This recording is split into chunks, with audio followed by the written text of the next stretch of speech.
nelayan mah kiai teh restoran jeung teh podol sero emang aing teu nyaho pugu WTS na datang ka aing minta doana supaya laku sararial jasa Pak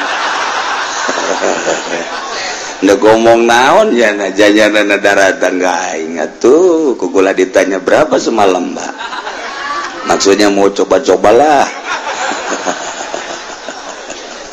na'udzubillah min zalik wa min zalik nu jelas seperti eta geus sababaraha urang nu datang ka kula anu tadina pasaran sewa na kenceng kemudian ku hari kendor aju kula ngadoakeun teh teu rahasia aing teh mah mun merena gede atuh didoakeun bareng ka neraka na burung aing ka ditu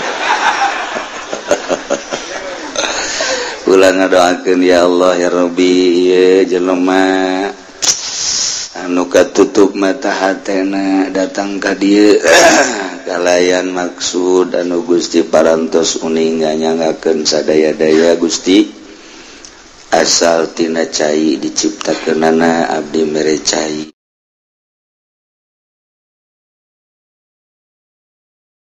Gusti mudah-mudahan ku cai ieu jaaya salah sahiji unsur dirina cai sugan bae cai kapanggih ku cai abdi ngadoakeun mudah-mudahan mata hatena terbuka jaaya keneh usaha salianti jualan apem ge Gusti cak Gusti ulah apemna tuh disebut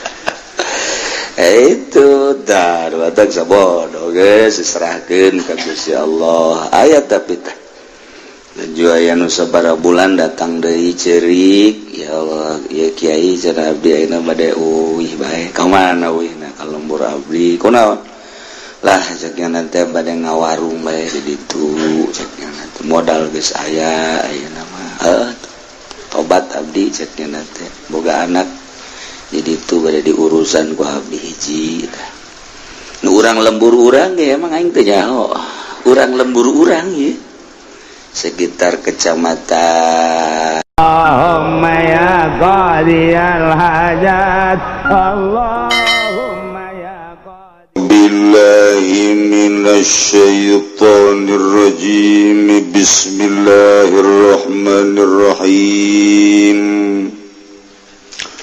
wa ayyu'inal mud'a alaih lan yantah nganyatakeun ya mud'i ing mud'a alaih falau qala makalamun ngucap ya mud'i ngucap ing lafal qatalahu ahaduhu matainihu ing maqtul sopoh salah sawijine nas la yahlufuhumul qawdi fil asahi maka orang nyumpah ing nas sopoh panghulu ing dalam mungguh kaul asah wa yajriyani lan lumaku ya karone mudai lan muda'ale fi da'wa gosobin ing dalam da'wa gosob wa sarikotin lan nyolong wa itlafin lan ngarusak harta wa innama tusma'u lananging pastine dendungu ya da'wa min mukallafin multazimin ala mislihi saking kang mukallaf kang nerima tetep ingatase misile ya mukallaf ala mislihi ingatase misile ala mislihi ingatase misile ya mukallaf walau ala mislihi ingatase misile mukallaf atau dawa ingat muslim mud'an sami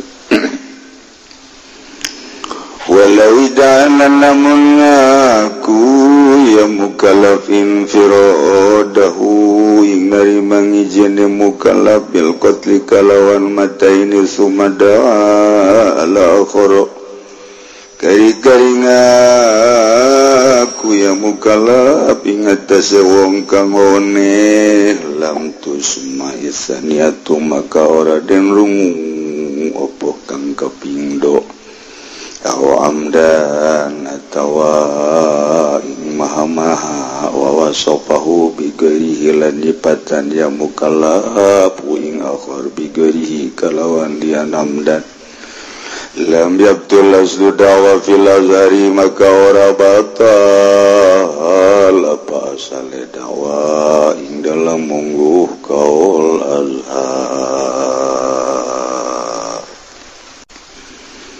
Yang mau pertanyaan bagaimana hukumnya mengikuti program BPJS Kesehatan di mana setiap bulan dipungut iuran dengan tujuan di saat sakit berat, sakit bebas biaya rumah sakit, dan bagaimana bagi karyawan yang diikut sertakan dan dibayarkan oleh pihak perusahaan. Menurut agama mata bagus sebab melibatkan keseluruhan. Mungkin nu bersangkutan muriang maderes, nu teu muriang paeh ngadadak atawa sehat bae.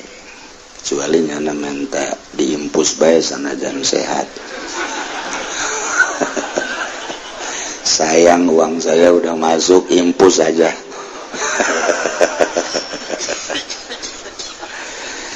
Jadi nurutkan cek agama sesuatu nutu jelas ulah. Cuman netakan guys jadi program pemerintah ya, tinggal nahanan siksa bae di akhirat. Kesejahteraan lain kudu kos itu di pemerintah ambalaya duit munkulan nu jadi presiden kudu dipungutan. Pokoknya nu muriang nu teu muriang masuk rumah sakit jadi presiden. Ku adil-adilna kos gitu aja. Jadi kos gitu kaayaan aja. Jadi panjang lamun dicaritakeun. Ieu keur carita atuh sepihak untung sepihak rugi. Kedua, bagaimana hukumnya bekerja di perusahaan di bidang perhotelan? Apakah halal rezeki yang kita dapat untuk menafkahi anak dan istri? Mohon penjelasannya dari Pak Kiai. Ieu mah urusana tafsir. Hotel eta kan diperuntukkan untuk tidur, anu kasasar, jelema anu kapetingan, nu teu boga imah. Tapi nu asup hotel mah biasana nu loba imahna. Nu jelas mah jang istirahat. Selama memang nyana istirahat murni, masalah.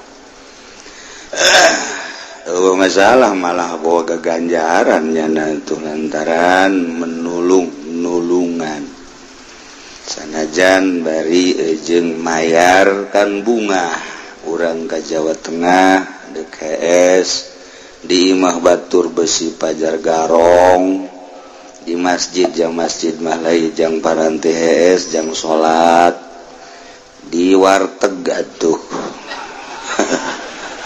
Nah iya mah mesti niangan motel hotel, nah otomatis niangan urang aya bunga kan urang selama memang ditunya digunakan untuk tidur mutlak masalah. Kecuali aya muatan lain. Urang datang gadinya aju neangan simbut hirup.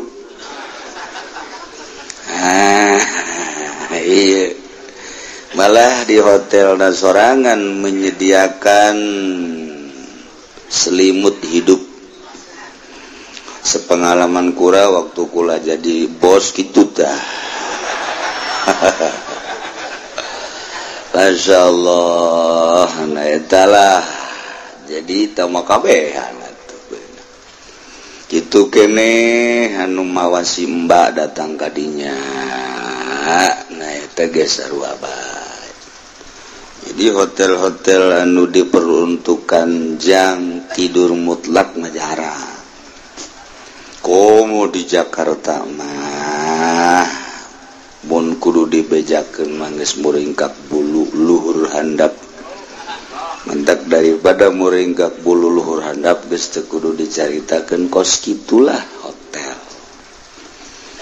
Aya tingkatan-tingkatan tertentu itu dipergunakeun jang maksiat.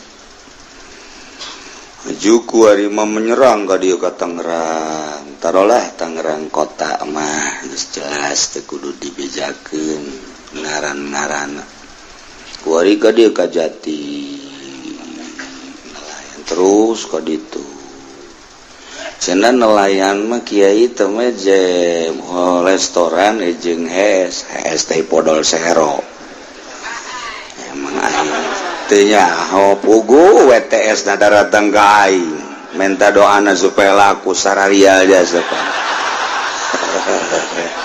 Nda ngomong naon ya na jajanana datang ka aing atuh kugula ditanya berapa semalam Mbak. Maksudnya mau coba-cobalah. Na'udzubillah min zalik wa min zalik. Nu jelas seperti eta geus sababaraha urang nu datang ka kula anu tadina pasaran sewana kenceng kemudian ku hari kendor aju kula ngadoakeun teh teu rahasia aing teh mah mun merena gede atuh didoakeun bareng ka neraka na burung aing ka ditu. Kula ngadoakeun ya Allah ya Rabbi ieu jelema anu katutup mata hatena datang ka dieu kalayan maksud anu Gusti parantos uning nyangakeun sadaya-daya Gusti asal tina cai diciptakeunana abdi mere cai Gusti mudah-mudahan ku cai ieu jaaya salah sahiji unsur dirina cai sugan bae cai kapanggih ku cai abdi ngadoakeun mudah-mudahan mata hatena terbuka jaaya kene usaha salian ti jualan apem ge Gusti cak Gusti ulah apemna tuh disebut itu dar watak sabodo geus serahkeun ka Gusti Allah aya tapi teh Juaya nu sabaraha bulan datang deui ceurik ya Allah ya Kiai cenah abdi ayeuna bade uwih bae ka mana uwihna ka lembur abdi kunaon lah ceknya nanti bade ngawarung bae di ditu ceknya nanti modal geus aya ayeuna mah tobat abdi ceknya nanti boga anak di ditu bade diurusan ku abdi hiji nu urang lembur urang ge emang aing teu nyaho urang lembur urang ye sekitar kecamatan Curug, kecamatan Cikupa, mantak pangheulana disunamikeun ge eta bakalna Cikupa mata. Bebeja urang Cikupa dah sekitar kecamatan Cikupa, aya anu kecamatan Curug. Eta modelna kecamatan Pasar Kewis masya Allah. Nganu daratang ka ditu na urang Pasar Kemis. So Gusti Allah gula jauh urang Pasar Kemis teh nu sok ka nelayan teh nya lillahi taala. Lain lalagan geus mun pake geus lillahi taala geus bohara tah. Tinggal Allahu Akbar bae pan. Nyahona ti mana nyanana bebeja. Siapa yang suka yang jadi langganan Mbak? Ada orang Pasar Kemis juga cenah Kiai. Siapa? Celepuk we ngomong jisia. pokoknya aya we istilahnya. Oh sababaraha urang. Sebagian pejabat aya. Sebagian pejabat aya kukula ditaliti. Kula kan pernah jadi intel baheula. Jadi diteliti kukula dengan cara kula tuh lain kieu ngobrol atunya lagi ngonaekeun kieu mah. Weuy eta mah rahasia. Ngomong-ngomong aya sababaraha pejabat. Masya Allah deuk kumaha negara beres. Lurah ya ulah diomongkeun lurah. Terus nyedak bakal naga ditu terus perhotelan dikir cerita perhotelan terus aya sabara aya 2 hotel nunduk dibangun bari nah eta tanggung jawab MUI nu dihareupeun antara izin mengizinkan dan tidak tergantung MUI-na tanda tangan jadi aya nunggus duk mere duit ke kula keur bulan puasa supaya kula mengizinkan salah satu hotel pokoknya mau lebih bejakeun lah daerah ditu masih kampung kula dibawakeun duit mah tadi dicokot duit mah aja butuh panjang lebaran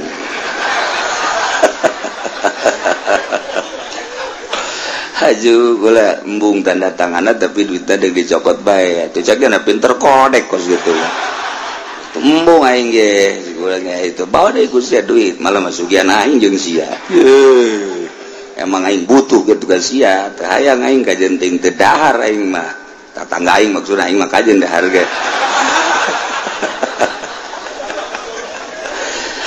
nah kos gitulah ya berat aku jawab dangke ya MUI teh mentak alhamdulillah adena ge MUI-na kiai di urang teh untuk banyak kiai tanda tangan hotel itu mungkin kan aja lamun MUI-na tanda tangan itu berarti kiai na laas sama kos itu diganti kurang ulah kiai kuruna jawara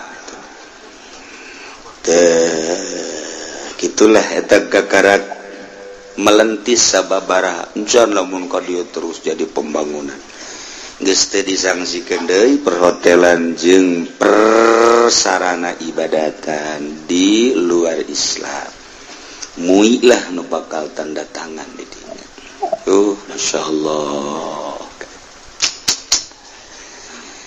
ieu mah urang keur nyaritakeun tentang mudai jeung mudaleh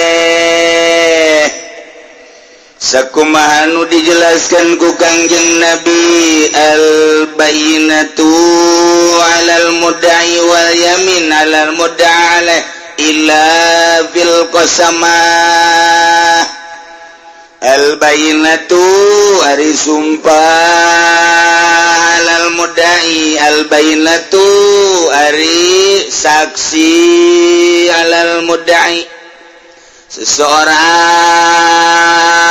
mengaku mesti aya dalil jangmuatan pengakuanana saksi bayyinah wal yamin 'alal mud'ale sumpah jang mud'ale nu didakwana illa fil qasamah kecuali dina urusan qasamah ke persumpahan ieu mah urang keur nyaritakeun tentang jinayat berarti hubunganana jeung perusakan-perusakan tentang jiwa tentang anggota maka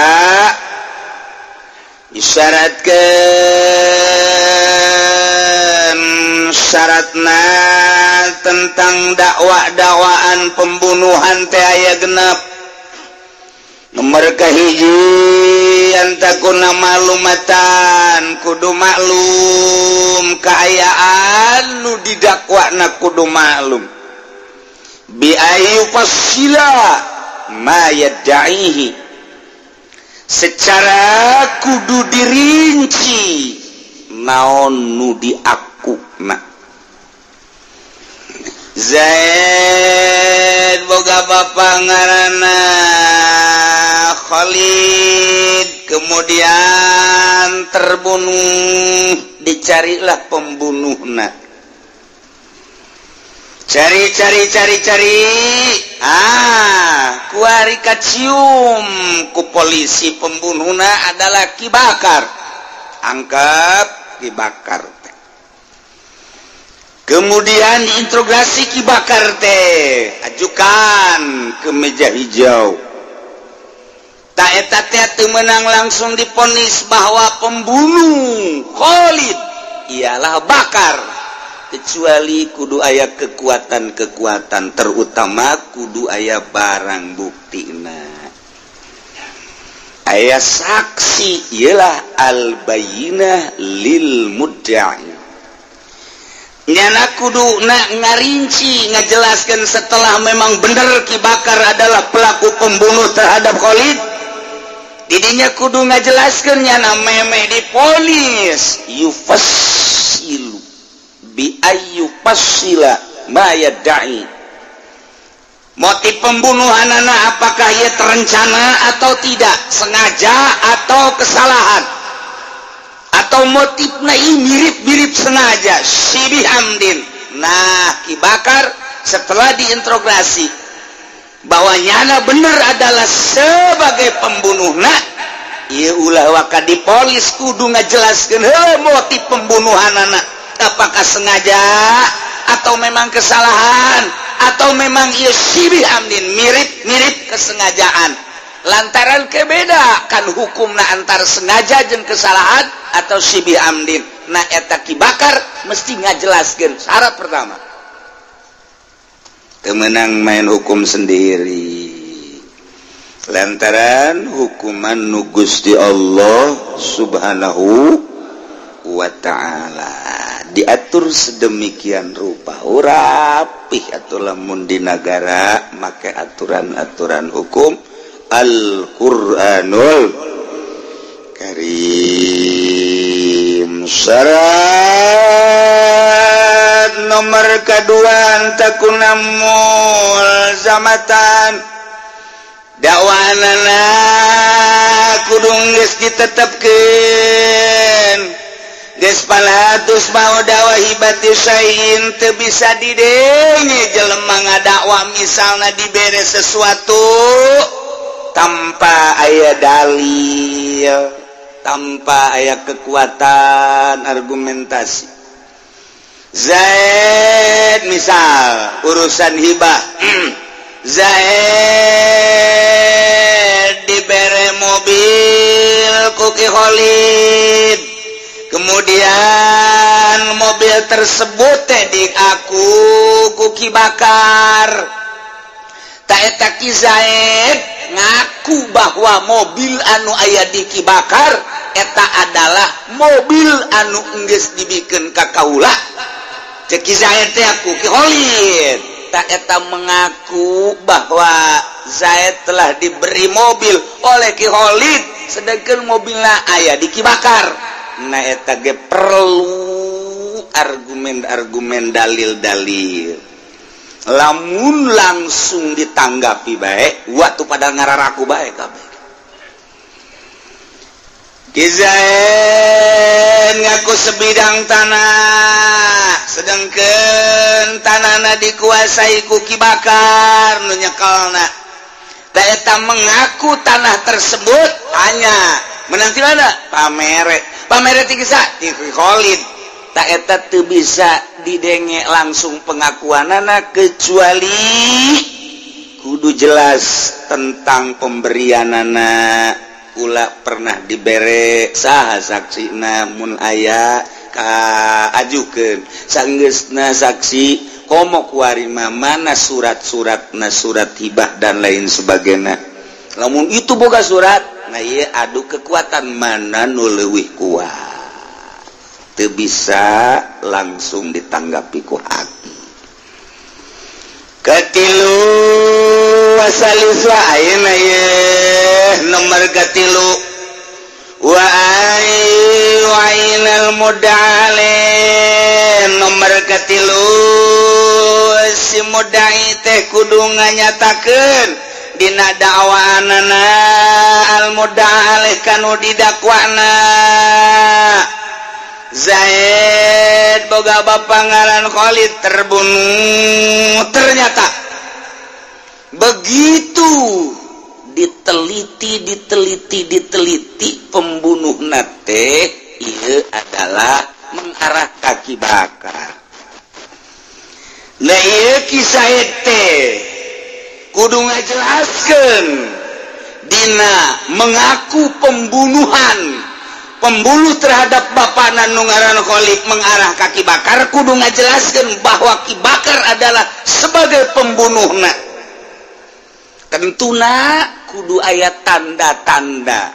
Kudu jelaskeun tanda-tanda pelaku pembunuhan tersebut. Numantak setelah lapor langsung tewak ku polisi. Setelah ditewak integrasi langsung kudu ngajelaskeun. Zaid panggil. Setelah Zaid panggil Bakar dia panggil. Nah eta urusan polisi kadituna lantaran urang make cara-cara urang hese. Maka polisi mah bener bisa jadi bener, salah bisa jadi salah. Dibalikeun deui, bener jadi salah, salah jadi eta doang itu kuat mentah. Bener jadi bener mantep, salah jadi salah mantep, tapi bener jadi salah, salah jadi bener. Iya nu teu mantep nah. Sakola polisi mah urusan kos kitu teh. Nah, dibantulah ku ari ku pengacara ku advokat. Urusanana nyaho henteu, nyaksian henteu, tapi nyan siap. Tah etalah aing mah ngabantu eueuh masalah, tapi di jerona aya unsur-unsur bisnis. Dijadikan satu proyek, emangnya nama didinya sakola nages proyek nage didinya. Numantak polisi mah mun ngadenge di lembur aman jeung kondusif, nya nama teresepen lantaran teu jalan proyekna. Tapi lamun ngadenge aya hal-hal anu perlu diberesan ku polisinya nama geus ketak bae sakumaha neuleuh buah ngora. Eta polisi eta kos kitu percis dunyian rumah sakit. Lamun ngadenge masyarakat sararehat bae nya nama belu bahasa mana teh belu nya nama lamun ngadenge masyarakat teh sararehat teh sararial jasa aing ngabuangun mahal masyarakat eueuh nu asup ka rumah sakit aing ge teluhan bae kitu ku aing teh carita sompralna.